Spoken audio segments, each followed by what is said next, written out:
Father of the man who died following a delayed response from Collier County EMS is finally sitting down with both the county manager and EMS director. Charles Minard telling us he met with the two officials yesterday after their first meeting ended abruptly. Minard's son died after he had a heart attack in December. A Four in Your Corner investigation discovering a 13-minute delay from the time the family called 911 to the time the ambulance arrived. Tonight, Four in Your Corner is digging deeper, uncovering even more cases of long EMS response times in Collier County. Four in Your Corner investigator Matt Grant has been going through stacks of records and finding some patients had to wait up to an hour for help to arrive.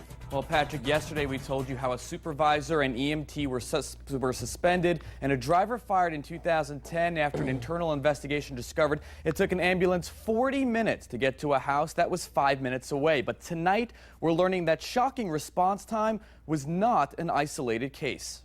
When your life is on the line, every second counts. We attempt to get on the door of the patient in 8 minutes or less. But our investigation discovering that's not always the case.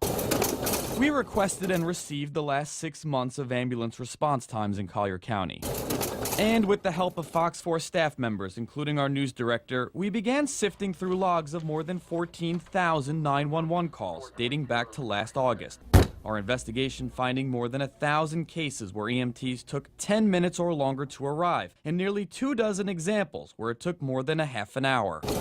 Because of privacy reasons, the county would not give us the location of the calls, so we don't know how long EMTs had to travel or how serious the calls were. But we did find more than a half dozen cases in the past 6 months where it took EMTs more than 40 minutes to arrive, including one call that took 54 minutes and another back in October that took an ambulance a full hour to arrive. In these life or death situations, those extra minutes are really important. Last month, we spoke with Dr. Amy Wecker with Internal Medicine Associates. At the time, Dr. Wecker told us even just a 5-minute delay could be critical if a patient is without oxygen. A 4-minute delay could be a really big deal. It could mean the difference between life and death depending on the situation.